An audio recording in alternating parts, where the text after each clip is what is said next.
Here we go, Paul. AT&T is still at 30 bucks. All right, $220 billion market cap. 220. PE is actually high. It's actually over 20 now because it's gone up in price. Profit margin's low, 6.7%, 2X's so far. Uh-oh. Revenue. The revenue is going up, 147 to 181. Very nice. Profit growth, pillar number 4. Profit growth, check mark as well. Barely, but check mark as well. It made some big money in the last few years. Shares outstanding. We want this down, baby. This is definitely going to be down. Oh, wow. It's Looks not. up. It's up, Paul. It's up a lot. Uh-oh. Current assets over current liabilities, pillar number 6.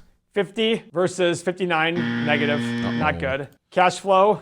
Free cash flow growth. This is They have 7. a lot of free cash flow. Jesus Christ. 16, 17, 18, 23, 27. Wow, they have really increasing free cash flow. That's an average of like 22 or 23. So you're buying it for single digit free cash flow. So the positives of this is the free cash flow multiple is insane. The negative is increasing shares outstanding and decreasing profit. Was it decreasing profit? Yeah, no, it was increasing profit, yeah. Let's see the trailing 12 months free cash flow.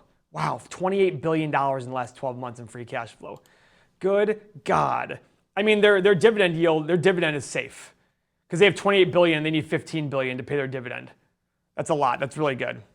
Did we miss a boat on buying this when we told you guys to do so 3 months ago? I think we said it at 27 before. Wasn't it 27 or something like that? No, maybe it wasn't 27 then. Maybe it was still in the 20s, but maybe it was in 27. Listen, you're not buying this for growth though, guys. You're buying this for very little capital appreciation and mostly dividend. Let's look at that momentum. Let's get the momentum, son. All right, so guys, it crossed over at 35 and you bought it and then sold, you would have lost money right here. So that's one of the problems with the momentum is you can lose money as long as you follow it. That's the way it works. Big sell off in March and then bounce back up. So AT&T is one of those. If you love the dividend, you think it's safe. They're buying.